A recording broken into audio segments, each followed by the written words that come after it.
다 같이 묵도하심으로 주일 2부 예배를 하나님께 드리겠습니다.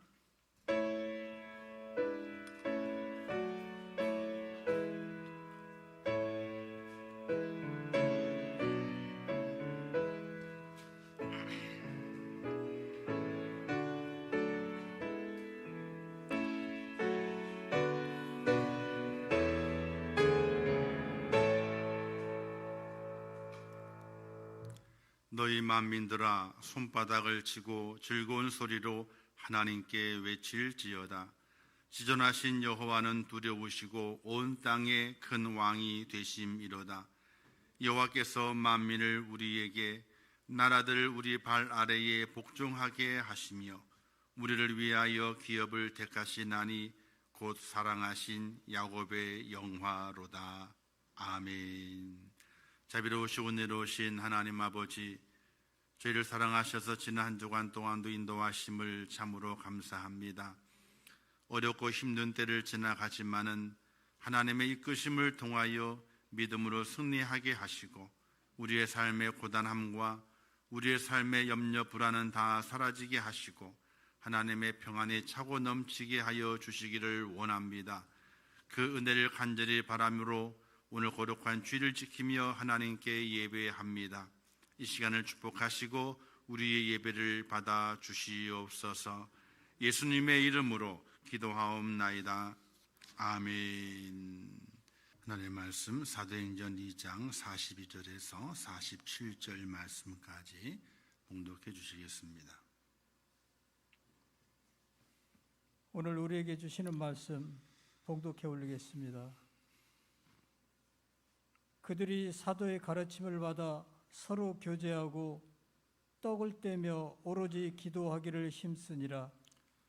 사람마다 두려워하는데 사도들로 말미암아 기사와 표적이 많이 나타나니 믿는 사람이 다 함께 있어 모든 물건을 서로 통용하고 또 재산과 소유를 팔아 각 사람의 필요를 따라 나눠주며 날마다 마음을 같이하여 성전에 모이기를 힘쓰고 집에서 떡을 떼며 기쁨과 순전한 마음으로 음식을 먹고 하나님을 찬미하며 온 백성에게 칭송을 받으니 주께서 구원받는 사람을 날마다 더하게 하시니라.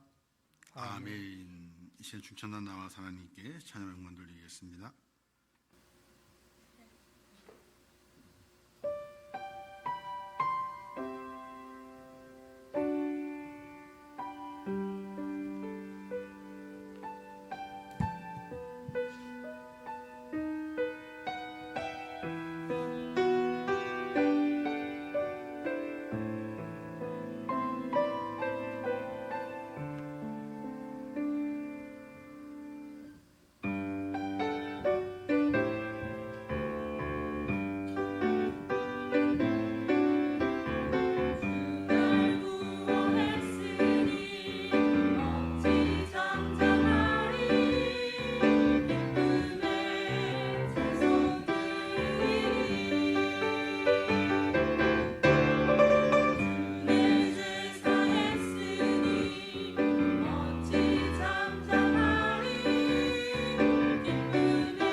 감사합니다. 이제 기도하고 말씀 전하도록 하겠습니다. 하나님 아버지, 은혜를 감사합니다. 저희를 사랑하셔서 주님 안에 세우시고 오늘도 하나님의 전으로 불러주심을 진심으로 감사합니다. 하나님, 연약한 저희들의 모습이 있습니다. 이 땅의 분주함을 통하여 또 이 땅의 질병 때문에 연약하고 부족한 우리의 모습들이 있습니다. 하나님께서 우리에게 간섭해 주시어서 강함을 주시고 또 질병을 이겨내게 하시고 고단함을 이겨내는 축복자가 되게 하시고 날마다 하나님의 도우심을 통하여 새 힘을 공급받는 하나님의 사람이 될 수 있도록 인도하여 주시옵소서. 오늘 주의 전에 올라와 예배합니다. 하나님 아버지, 이 예배를 받아주시고 주의 전에 올라오지 못하지만 영상으로 예배하는 모든 성도들이 있습니다. 하나님, 그들을 축복하시고 인도하셔서 함께 동일한 은혜를 받게 하시고 하나님을 예배함을 통하여 우리의 마음에 큰 기쁨과 감사가 넘치는 복된 저희가 될 수 있도록 은혜를 베풀어 주시기를 원합니다. 하나님, 저희와 함께 하옵소서. 은혜를 베푸소서. 이 거룩한 날, 복된 날 주의 전에 올라와 말씀을 듣습니다. 저에게 말씀해 주시고 우리의 귀로 들려서 하나님의 음성을 듣고 주의 뜻을 깨닫는 복된 시간 될 수 있도록 하나님 도와주시옵소서. 이 시간 주의 성이 함께 하실 것을 믿습니다. 예수님의 이름으로 축복하며 기도하옵나이다.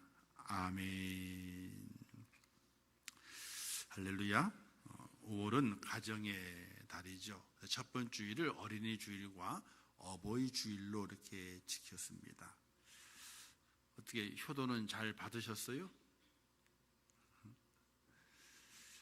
어린이 주일과 어버이 주일은요, 5월 5일이나 5월 8일 이 하루로 끝나는 것이 아닙니다.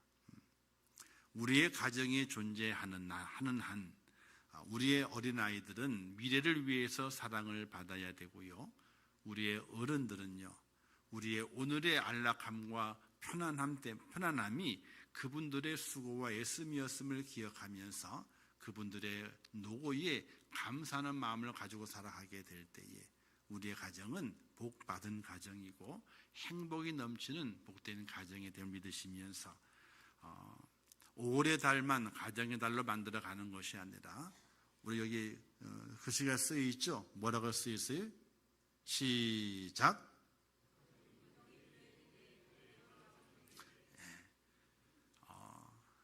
교회가 이 땅에 세워져 있는 한 가정이 세워져 있어야 되고, 가정이 세워져 있는 한 이 땅에 교회가 세워져 있어야 된다 하는 것과 같습니다. 우리의 가정은 없어지지 않습니다. 이 땅에 주님이 오시는 그때의 가정이 사라지게 되죠. 교회도 없어지지 않습니다. 주님이 땅에 오시게 될 때 그때의 교회가 사라지게 됩니다.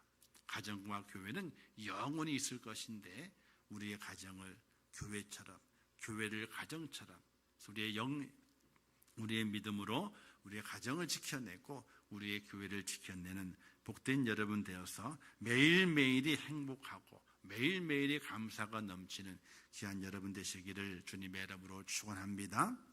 이제 내일은 5월 15일이거든요. 5월 15일이 무슨 날이죠? 스승의 날이. 근데 스승의 날이 그렇게 왜 그렇게 됐는지 이런 말이 있지 않습니까? 구덕이 무서워서 장 못 담그느냐는 말이 있어요. 그렇게 되는 바람에 스승의 권위와 또 존경심이 땅에 떨어지게 되고, 또 아이들도 선생님에 대해서 그렇게 큰 중요성과 또 귀중함을 느끼지 못하면서 학창시절을 보내게 됩니다. 학창시절에는요, 두 가지가 중요해야 됩니다. 첫 번째, 친구가 중요하다. 이걸 느끼고 살아가야 됩니다. 그래서 친구가 있어야 돼요. 두 번째는 선생님이 너무나 고맙고 감사하다. 이 두 가지가 있어야지 학창시절이 의미가 있게 되고 뭔가 남겨지게 됩니다. 친구가 없어요. 선생님이 없어. 그러면 그 학창시절은요, 아무것도 아닙니다.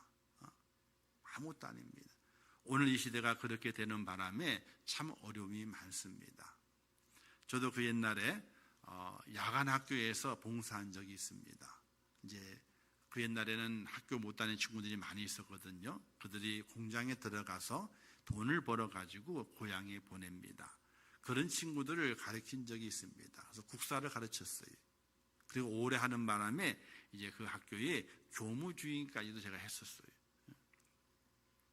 근데 그 아이들은요, 참 순수했어요. 봉제 공장 다니는 아이들이 참으로 많이 있었습니다. 어느 날에는요, 손에 붕대를 감고 왔어요. 보통 이제 엄지손가락이나 이 검지 있잖아요. 이 두 군데에 붕대를 감고 와요. 아이고, 왜 붕대를 감았냐? 뭐 팔에 변냐? 그랬더니 씩 웃으면서 미싱바늘에 찔렸대. 너무 피곤해가지고 깜빡 조는 바람에 미싱을 이렇게 넣잖아요, 그죠? 이렇게 넣는데 손이 같이 들어가서 미싱바늘에 확 찔려가지고 이때. 어떤 데는 미싱바늘이 부러져가지고 병원에 가가지고 이제 치료받은 적도 있고, 어떤 데 미싱바늘이 이제 그 이 뼈에 딱 해가지고 뼈가 금이 가가지고 이제 기부스까지 하고 오는 친구들도 있어요. 근데 이걸 씨 웃으면서 자랑스럽게 이야기를 해요. 근데 그러고도 일을 한답니다. 다쳤으면 쉬어야 되잖아요. 근데 그러고도 일을 한대. 그렇게 어렵게 힘들게 돈을 벌어서 고향에 보내고 동생들을 가르치는 그들을 제가 이제 가르친 적이 있습니다. 근데 그들이 선생님에 대해서는요, 얼마나 깍듯한지 몰라요. 얼마나 깍듯한지 몰라요. 그때의 추억이 새록새록하게 생각이 납니다. 그러나 오늘 이 시대를 바라보게 될 때에 스승을 생각하기를 우리는 어떻게 생각하고 있는가 보게 되면요, 멱살 안 잡히면 다행이 돼요. 얼마 전에는 멱살을 잡아가지고 선생님을 그런 적도 있고. 자, 오늘은 사실은 이제 스승의 주일로 지키는 날입니다. 내일이 스승의 날이기 때문에 스승의 날의 의미도 사라지게 되고 스승의 주일의 의미도 많이 퇴색되어 가서 과연 우리가 누굴 본받고 살아가야 할는지, 누구의 가르침을 내게 세워서 삶의 기준을 삼아 가야 할는지, 이런 기준이 없는 시대를 살아가는 것을 바라보면서 너무나 안타까움을 금할 수 없습니다. 오늘 말씀의 제목이 가르침을 받으라, 이런 제목입니다. 사자성어 중에 배움에는 끝이 없다라는 사자성어가 많이 있게 되는데, 학무지경, 배움에는 끝이 없기 때문에 평생을 배워야 된다. 학불가이, 배움을 그만둘 수가 없다. 주야역학, 밤낮을 가리지 않고 학문에 힘써라. 학여천정, 학문은 우물을 파는 것과 같이 힘들고 어렵다. 이런 여러 가지 학문에 대한 사자성어가 많이 있습니다. 그래서 죽을 때까지 배워야 한다 그러죠. 그래서 가르치는 스승을 많이 두는데 흔들리는 나무 가지도, 들의 들풀도, 길고양이와 비둘기도, 불 속으로 뛰어드는 불나방도, 세상 만물의 모든 것이 우리의 스승임을 알 수 있습니다. 거기에서 배울 것이 있습니다. 그리고 어린아이에게서도 우리가 배울 것이 있기 때문에 어린아이가 우리의 스승이 된다, 이렇게도 이야기를 하게 됩니다. 이런 많은 스승들 속에서 배우는 우리는 어떤 스승을 두느냐에 따라서 그 인생을 결정하기 때문에 스승을 잘 두어야 되고, 잘 둔 스승을 통해서 잘 배워가야 하는 것입니다.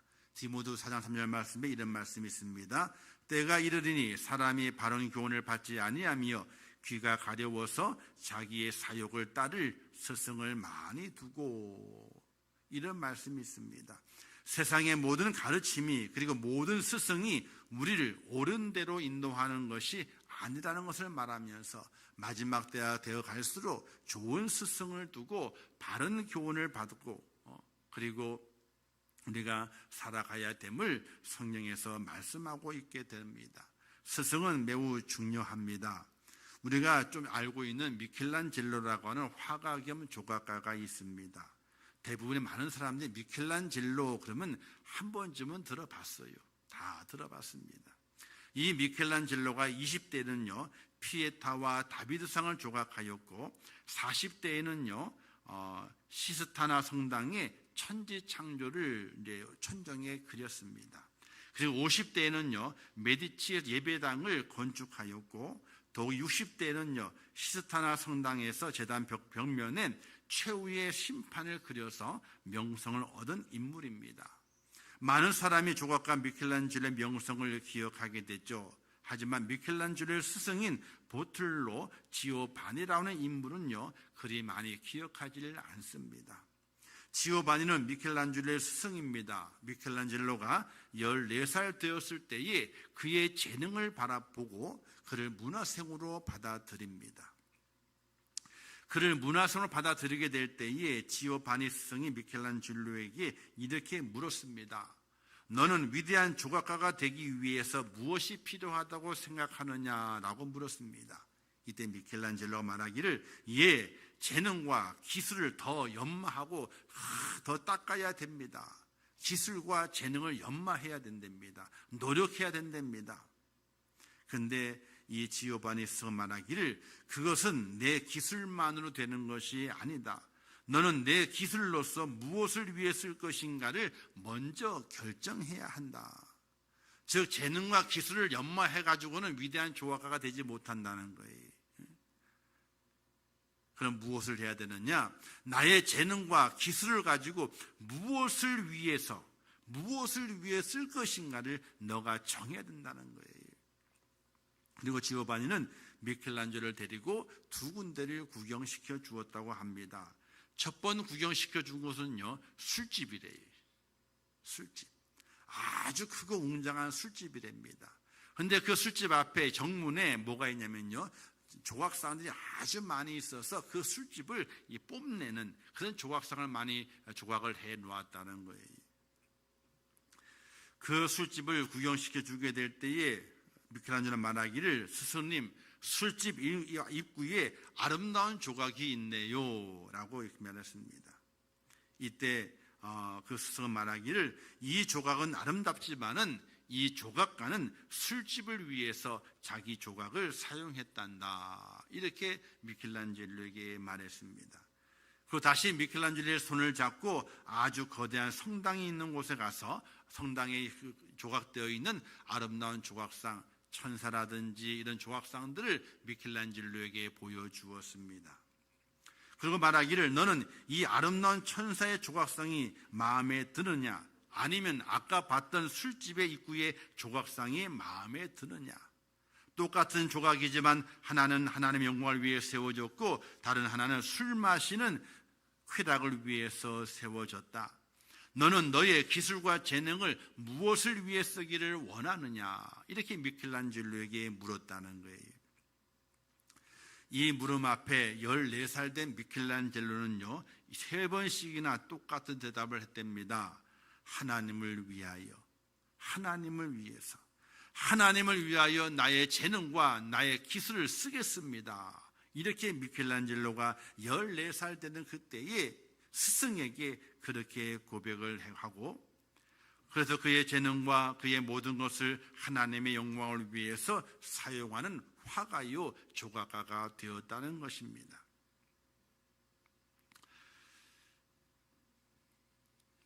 미켈란젤로의 생애 속에서 많은 조각이 있고 많은 그림이 있습니다. 천정에 그려져 있는 천지창조는요 너무나 웅장하죠. 어떤 분은 그 그림을 보기 위해서요 이렇게 바닥에 누워서 본답니다.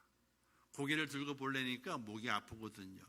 난 편하게 좀 자세히 봐야 되겠다 싶어가지고 바닥에 딱 누워가지고 천정을 바라보면서 천지창조 그려진 모습을 그림을 감상을 한답니다. 그리고 벽에 그려져 있는 이제 하나님의 심판, 하나님의 심판의 그림은요 너무나 침울하고 너무나 험해서 그 그림을 보는 자들마다 두려움에 휩싸인다는 거예요. 이처럼 미켈란젤로는 좋은 스승을 만나서 그가 가지고 있는 그 재능과 그 기술을 술집에 조각하는 것으로, 술집에 그림을 그리고 쓰는 것이 아니라 하나님을 위해 사용할 수 있는 위대한 제자가 돼서 지금까지 우리의 모든 사람들 앞에 정말로 그의 조각한 모습이, 그린 그림이 감동을 주고 하나님의 영광 돌리는 것을 볼 수가 있게 됩니다. 오늘 사는 우리도 어떤 스승을 만나냐에 따라서 우리 자신의 인생의 방향도 결정됩니다. 좋은 스승을 만나야 됩니다.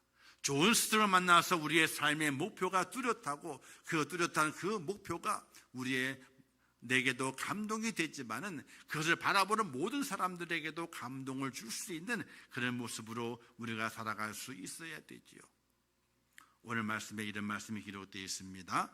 그들이 사도의 가르침을 받아, 이렇게 42절에서 시작을 하고 있습니다. 그들은 바로 초대교회의 성도를 가리키게 됩니다. 초대교회 성도들이 사도들의 가르침을 받았습니다. 사도란 아포스톨로스라고 해서 보내심을 받은 자라는 뜻입니다. 즉 삼위일체 하나님께서 하나님의 그 일을 맡기시기 위해서 보내신 자들을 가리켜서 사도라고 말하게 됩니다. 하나님은 자신의 마음, 자신의 일을 표현할 사람, 자신의 말을 들려줄 사람이 필요했던 것이, 그래서 사도를 택하여 그를 사용하셨다는 이야기입니다. 이건 마치요 장갑을 만들고 장갑 속에 들어가 당신의 일을 해낼 손이 필요했던 것처럼 하나님께서는 사도들을 자신의 손으로 삼아서 장갑을 끼우고 그리고 하나님의 일을 감당케 했는 것이 바로 사도입니다. 그래서 하나님은 하나님의 교회 중에 몇을 세우게 되죠. 첫째는 사도요, 둘째는 선지자요, 셋째는 교사요, 그 다음은 능력 행하는 자를 세웠다. 이렇게 성경은 기록을 하고 있습니다. 우리의 참 스승은 예수님이시지만 그들로 하여금, 사도들로 하여금 가르치게 했습니다. 오늘 이 시대도 마찬가지입니다. 목사가 사도가 된 것은 아니지만은 하나님께서 그의 백성들을 가르치기 위해서 목사를 세우고 그 목사를 통해서 하나님의 뜻을 펼치고 하나님의 진리를 가르치게 한 것입니다. 그렇다면 그 가르침을 어떻게 해야 능력이 되겠습니까? 가르침을 받는데 그 가르침이 능력이 돼야 되고 그 가르침은 기적을 이루어내야 되고 그 가르침 속에서 하나님의 그 뜻이 펼쳐져야 되는데 어떻게 그 가르침이 이루어져야 능력이 되겠습니까? 오늘 본문에 사도들의 가르침을 받고 그리고 서로 교제하며 떡을 떼며 기도하였다, 이렇게 말씀이 기록되고 있습니다. 여기에서 가르침의 의미를 우리가 잘 깨달아야 됩니다. 가르침을 받는 것은 무엇을 말하게 됩니까? 그냥 배우는 것입니까? 이렇게 하는 것이다라는 이론말을 말하는 것이 가르침이겠습니까?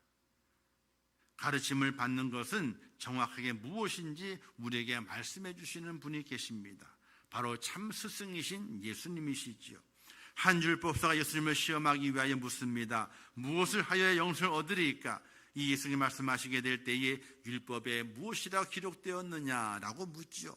이때 그 율법사가 말하기를 마음을 다하고 목숨을 다하고 힘을 다하여 뜻을 다하여 주 하나님을 사랑하라 기록되었고 내 이웃을 내 자신같이 사랑하라 하였나이다. 이렇게 율법에 기록된 대로 잘 말하였습니다. 이때 주님 말씀하시게 되죠. 내 대답이 옳도다. 그런데 이를 행하라. 너의 대답이 옳도다. 그러나 이를 행하라. 그리하면 살리라. 이렇게 말씀하셨습니다. 가르침을 받는 것은 내용을 아는 것으로 끝나는 것이 아닙니다. 행함으로까지 가는 것이 가르침을 받는 것이라고 말할 수 있게 됩니다. 우리가 자격증을 따는 시험을 보게 되죠. 운전면허증을 딴다고 생각해 보십시오. 자, 먼저 처음 시험은요, 이론 공부를 해야 됩니다. 그죠? 이론 공부를 해야 돼요. 그래서 이론 공부에 해서 시험을 봐서 통과가 돼야 됩니다. 이론을 잘 알고 잘 공부하고 통과했다 그래가지고 면허증을 주나요? 안 줘요. 1차 통과한 겁니다. 제일 중요한 2차를 통과해야 돼요. 바로 실습이에요. 정말로 그 차를 가지고 이제 코스를 돌아보고 또 실제로 도로에서 주행을 해보아서 내가 이론을 공부한 것들을 잘 지켜내고 있는지 이걸 감독관이 그걸 다 판단하게 되어 있어요. 그걸 통과해야만이 운전면허증이 주어지게 돼요.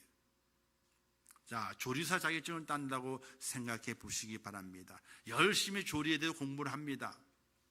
뭐 영양도 공부하고 법도 공부하고 뭐 공부를 합니다. 시험을 잘 봤습니다. 통과했습니다. 나는 이제부터 조리사야. 그럽니까? 아니에요. 또 하나를 통과해야 돼요. 바로 실습이에요. 주어진 재료를 가지고 정해놓은 시간대에 그 재료로 요리를 만들어야 돼요. 맛이 있어야 되고 모양도 좋아야 되고요. 아니, 팔을 자르는데 5cm 딱 잘라야 된대요. 지단을 만드는 지단도요, 굵기는 얼마만 해야 되고 길이는 얼마만 해야 된다라고 딱 잘라야 된대요. 지단도 노란 지단이고 하얀 지단이 있잖아요. 색이 섞이면 안 된대. 그걸 노란 건 노란 거대로 흰 건들 잘 제대해가지고 두께와 그다음에 폭과 길이를 쫙 맞춰가지고 잘 잘라내야 된대요. 심사관들이요, 자를 가지고 다닌답니다. 자를 가지고 길이를 잰대요. 이렇게 길이가 안 맞으면 어떻게 돼요? 그러면 점수를 깎아요. 이론을 잘 통과했다 그래가지고 자격증을 따는 것이 아니에요. 실습을 해서 실질을 해가지고 그게 잘 만들어져야만이 그때서야 자격증을 주게 되어 있는 거거든요. 아니, 미용사는 안 그런가요? 이론을 보고 그 다음에 실습을 해요. 그래서 제대로 나오는지, 펌을 잘 하는지, 커트를 하는데 커트가 잘 종도에게 잘 되는지 그걸 다 검사를 하게 돼 있어요. 그와 마찬가지로 가르침을 받았다 하는 것은 내가 깨달았다, 내가 알고 있다, 이걸로 끝나는 것이 절대로 아니라는 거예요. 가르침은 내가 배운 이론, 깨달은 것이 실제적으로 행동으로 잘 옮겨지는 것, 그것까지가 가르침을 받은 것이라, 이렇게 성경은 말하고 있다는 사실이에요. 예수님께서 한 쉬운 예를 드셨습니다. 강도 만난 자의 이웃이 누구에겠느냐라는 것을 말씀하시게 될 때에 예를 들으시면서 마지막에 이렇게 말씀하시게 되죠. 강도 만난 자의 참 이웃이 자비를 베푼 자임을 알게 하셨습니다. 그리고 그에게 말하기를 이렇게 말했습니다. 너도 이와 같이 하라. 이렇게 말씀하셨어요. 깨달은 것을 그치는 것이 아니라 너가 깨달은 대로 행하라. 이게 바로 올바른 가르침을 받는 모습이라고 하는 사실이에요. 진정한 가르침을 받는 것은 무엇입니까? 깨닫고 행동하는 것을 말하게 됩니다. 하나님의 말씀 순종하는 것은 무엇입니까? 깨닫는 것만을 말하는 것이 아니라 행동하는 것까지 말하는 것이, 행동하는 것까지 가야 되는 거예요. 이게 바로 온전한 순종이 되는 것이고 온전히 온전히 가르침을 받은 자의 모습이라고 하는 사실이에요. 예수님께서 이런 비유를 말씀하셨습니다. 한 집에 두 아들이 있었습니다. 아버지가 맏아들에게 얘야, 오늘은 포도원에 가서 좀 일 좀 해라 시켰습니다. 그래서 맏아들이 예 알겠습니다 그래 놓고 안 가. 예 알겠습니다 했거든요. 아버지의 말씀이니까 예 알겠습니다 해놓고 안 가. 근데 둘째 아들에게 또 똑같이 말했습니다. 오늘 포도원에 가서 일 좀 하거라 하셨습니다. 둘째 아들이 힘드니까 싫대요. 싫어요. 안 갈래요. 그리고 조금 있다가 그 아들이 생각하기를 아버지 말씀인데, 그리고 포도원에 가서 자기의 것을 뉘우치고 아버지 하는 대로 그 포도원 일을 했습니다. 이때 주님께서 말씀했습니다. 이 두 아들 중 누가 아버지의 뜻대로 하였느냐 이렇게 묻습니다. 이때 사람이 말하기를 둘째 아들이니이다 이렇게 말하게 되죠. 어떤 아들이 아버지의 가르침을 받게 된 겁니까? 어떤 아들이 아버지께 순종한 것입니까? 행함으로 가르침을 나타내고 행함으로 순종을 증명하는 그 둘째 아들이 온전한 가르침을 받은 것이라고 말할 수 있게 되는 것이죠. 사도 바울이 이렇게 말했습니다. 너희는 내게 배우고 받고 듣고 본 바를 행하라. 그리하면 평강의 하나님이 너희와 함께 계시리라. 이렇게 말씀하시면서 내게 배우고 받고 듣고 본 바를 깨달았다. 그것이 아닙니다. 그 다음에 행하라. 그리하면 평강의 하나님이 너와 함께 하신다고 말씀하시게 되는 겁니다. 가르침 받은 것의 완성은 행함인 겁니다. 행함까지 가지 않으면 가르침을 받은 것이 아닙니다. 우리가 미술이라 예술 하시는 분들 보게 되면 특별히 미술이나 또 음악 하시는 분들 보게 되면요, 자기를 오랫동안 이제 가르친 스승이 있습니다. 본인이 아무리 다른 음악을 연주하고 그리고 다른 그림을 그린다 할지라도 자기의 온전한 스승이 있어요. 누구에게 배운 것이 있습니다. 그러면요, 그 스승의 생각과 스승의 그 의미가 그림에 또는 음악의 바탕 속에 기본적으로 깔려간다는 거예요. 그 위에 다른 것을 세워가지만은 바탕은요, 내가 배웠던 그 스승의 음악, 스승의 그 그림, 그것에 기본되는 것이 그 바탕에 깔려 있다는 거예요. 그래서 그림만 보게 되면요, 아이고 이거 누구에게 배웠다, 누구에게 음악을 가르치는 받았구나, 이걸 기본적으로 안다는 거예요. 정말 유명한 스승을 만나게 되면은 그냥 다른 것을 하는 것이 아니라 그 스승의 것이 바탕에 깔려 있는 거예요. 그 위에 자기의 특출난 재능과 기술을 덧입혀 가지고 다른 음악을 만들어내지만은 그 기본은 스승의 것을 가지고 왔다는 이야기. 사랑하는 성도 여러분, 야고보 사도가 이렇게 말하지 않습니까? 행함이 없는 믿음은 죽은 것이라. 나도 너희에게 내 속에 믿음이 있음을 너희에게 보이겠으니 너희도 내 속에 믿음이 있음을 행함으로 보이라. 이렇게 야고보 사도가 말했어요. 오늘 우리가 가르침을 받은 것은요, 내가 그것을 알고 있습니다, 여기에 머무는 것이 절대로 아니라는 거예요. 내가 가르침 받은 것을 깨닫고 그 깨달음을 행동으로 옮겼을 때 그것까지를 가르쳐서 가르침을 받았다, 이렇게 말할 수 있다는 사실이. 오늘 본문에 초대교회 성도들은 사도들의 가르침을 받았습니다. 성도들과 진심으로 교제하며 자기 신에 가진 것을 서로 통용하고 전심으로 모여서 함께 기도했습니다. 그러자 그곳에 능력이 나타나게 됐습니다. 많은 사람들마다 그들을 두려워했습니다. 가르치는 사도들에게 능력이 나타났습니다. 그리고 구원받는 사람들이 날마다 더하여졌다라고 성경은 기록해 놓고 있습니다. 사도의 가르침을 바르게 가르침을 그 받게 되자 거기에 능력이 나타났다는 사실이에요. 이런 이야기라고 말할 수 있습니다. 목사가 성도를 가르칩니다. 열심히 가르칩니다. 예배를 잘 드리세요. 기도해야 되지 않습니까? 우리가 헌신과 봉사를 해서 교회를 잘 세워가야 됩니다. 이렇게 가르칩니다. 그 가르침을 장로로부터 모든 성도 이르기까지 목사의 그 가르침에 순종해서 일사불란하게 행동합니다. 그러면요, 그것을 보는 이들이 가만히 보면서 저 교회는 뭐가 있나 보다, 저 목사님에게는 뭐가 있나 보다. 그리고 어떻게 해요? 그리고 그 목사를 두려워하기도 하고 존경하기도 하고, 뭔가 있으니 나도 한번 가봐야 되겠다, 이런 마음이 들어요. 그런데 목사님이 아무리 가르쳐도 아무도 듣지를 않아요. 듣질 않아. 그러면 그것을 보는 사람들의 마음이 어떻겠습니까? 저기는 뭣도 없나 보다. 한국 교회의 부흥은 목사가 부흥을 시킨 것이 아니에요. 성도가 부흥을 시킨 거예요. 어떻게? 하나님의 말씀의 가르침을 잘 받습니다. 깨닫는 것이 아니라 들은 그 말씀을 행동으로 가지고 옮깁니다. 그걸 많은 사람이 바라보면서 저기에 뭐가 있나 보다, 분명히 뭐가 있나 보다, 호기심이 생기기도 하고 그 뭐가 있는 곳에 나도 함께 동참하기를 원하는 그런 마음 때문에 교회가 부흥하게 되는 거예요. 그러므로 오늘 우리는 가르침을 잘 받아야 됩니다. 좋은 스승은 하나님이 좋은 스승이고 예수 그리스도가 좋은 스승이고, 그의 가르침을 받아서 하나님의 뜻을 펼쳐가는 목사가 좋은 스승입니다.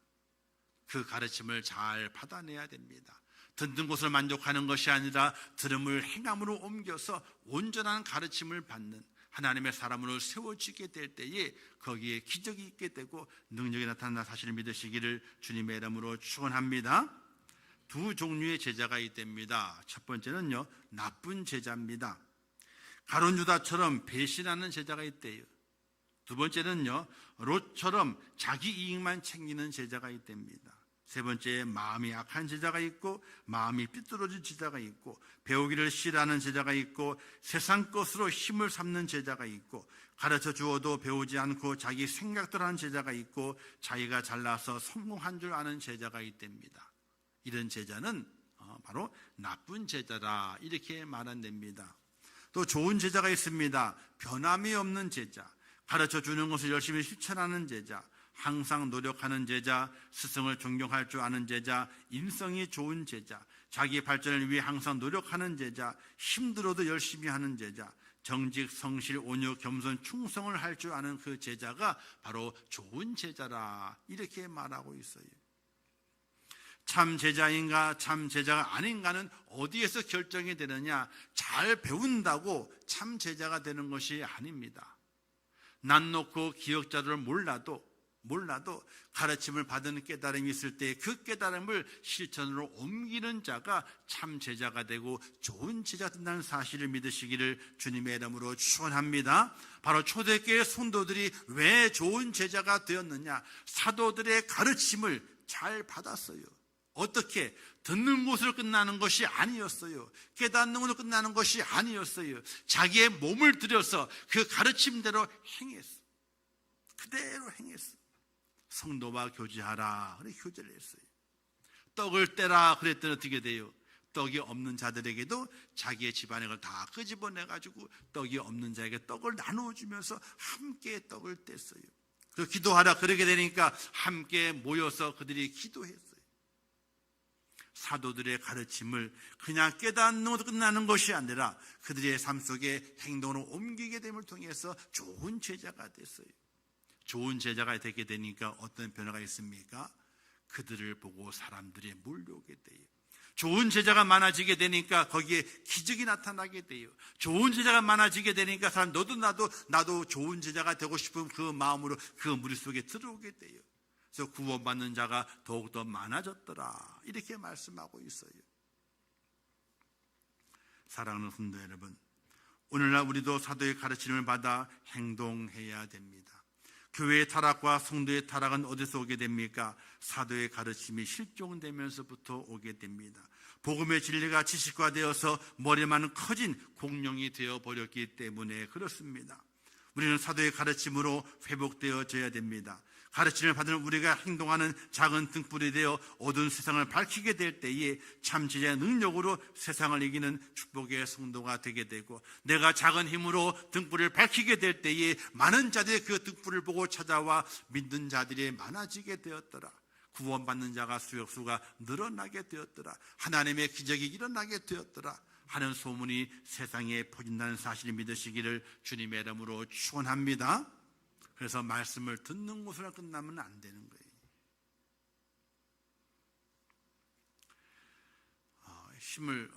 근육을 기르기 위해서 고기를 많이 먹어야 되는데 근육을 기르기 위해서 그래서 고기를 열심히 많이 먹었어요. 근육이 길러지나요? 뭐만 길러져요? 따라서 하겠습니다. 뱃살만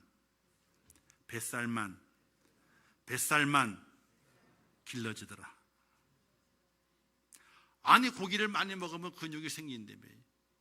근데 가르치면 그것이 아니었어요. 고기를 많이 먹고 단백질 고기를 많이 먹고 뭘 해라? 운동을 해라까지 가는 거였어요.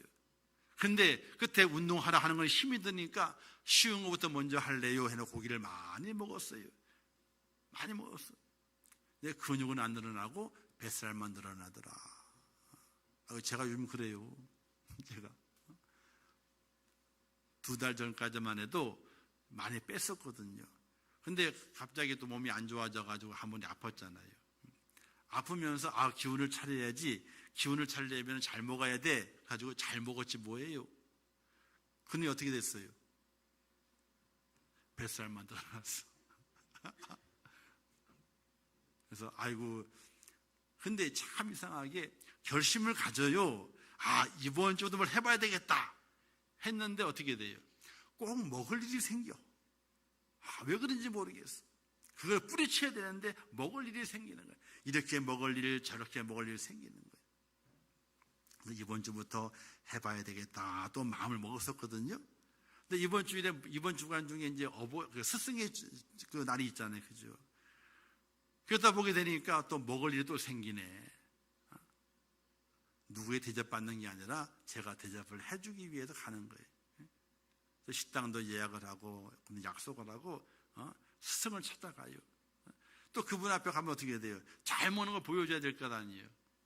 아유, 그래도 이번 주 틀린 것 같아. 자, 우스운 얘기로 넘어가시고, 그러나 가르침을 받는다 하는 것은 그냥 이론적으로만 지식적으로만 채우는 것이 아니라는 겁니다. 그거는 중간까지 오는 거예요. 가르침을 받는 끝까지 가기 위해서는 행동으로 옮기는 것까지 가야만이 제대로 가르침을 받게 되는데, 바로 초대교회 성도들이 제대로 가르침을 받아 성도와 교제합니다. 자기의 것을 나누어서 함께 떡을 뗍니다. 그리고 모이게 힘쓰면서 기도합니다. 그랬더니 기적이 나타나게 되고, 많은 자들이 야, 저기에 뭐가 있나 보다 하고 구원받아 모이는 숫자가 늘어나게 되는 놀라운 역사를 이루었다는 사실이에요. 사랑하는 성도 여러분, 스승의 주일을 오늘 지나면서 나는 가르침을 받은 성도인가 돌아볼 수 있기를 주님의 이름으로 축원합니다. 행함이 있는 믿음으로 인정받는 주님의 제자가 꼭 되셔서 주님의 가르침을 제대로 받아 기적을 이루어내고 능력을 나타내며 많은 사람들에게 저 사람은 그리스도인이야, 저 사람 같다면 나도 그리스도인이 되고 싶어, 나를 보고 구원받는 자가 더 많아지는 놀라운 경험을 이루는 하나님의 축복자가 꼭 되시기를 주님의 이름으로 축원합니다. 기도하겠습니다. 하나님 아버지, 은혜를 감사합니다. 오늘 이 시간 저를 불러주시고 주 앞에 세우신 아버지 하나님, 하나님의 은혜와 사랑으로 저를 돌보시고 인도하여 주옵소서. 온전한 가르침을 받기를 원합니다. 저를 붙들어 주시고 저를 세워 주시옵소서. 이론적으로만 지식적으로만 배우는 것이 아니라 깨달은 말씀을 내 행동으로 옮기면서 기적을 맛보게 하시고 나로 인하여서 구원받는 자가 많아지는 놀라운 은혜의 경험도 할 수 있도록 저를 인도하시기를 원합니다. 행함이 있어야 됩니다. 행함이 있어야 능력을 나타냅니다. 행함이 있어야 칭찬받습니다. 행함까지 가야 온전한 제자가 됩니다. 그것들 잘 깨달아 실천할 수 있도록 저희를 도와주시옵소서. 예수님의 이름으로 기도하옵나이다. 아멘. 지금은 우리 주 예수 그리스도의 은혜와 하나님 아버지의 크신 사랑하심과 성령님의 감화 감동 위로 축복 교통하신 역사가 오늘 거룩한 주일을 지키며 주의 전에 올라와 하나님께 예배하며 주의 말씀을 들으며 깨달음을 간직하여 이 마지막 때에 가르침을 잘 받은 그 제자의 모습으로 승리하여 하나님의 영광을 드러내고 기적을 맛보며 나로 인하여서 구원받는 자의 수가 많이 늘어나는 것을 보기를 원하는 우리 임천교회 모든 성도들 머리 위에와 그들의 가정과 일터와 자녀들과 그들의 모든 기도의 제목들을 위해, 또한 이 나라 이민족 위에 온 지구촌 위에, 또 세계 속에 복음을 전하는 선교사들과 그 선교의 현장들 위에 이제부터 영원토록 함께 있을지어다. 아멘.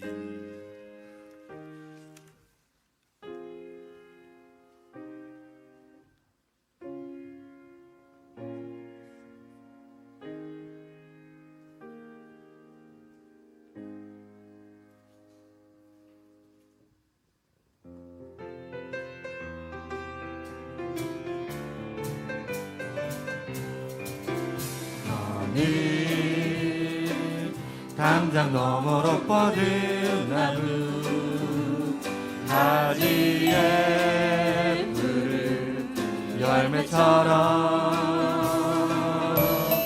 하나님의 귀한 축복이 삶에 가득히 넘쳐날 거야.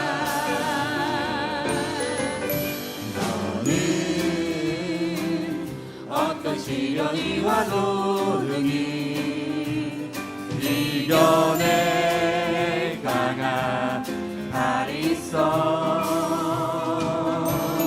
전능하신 하나님께서 너와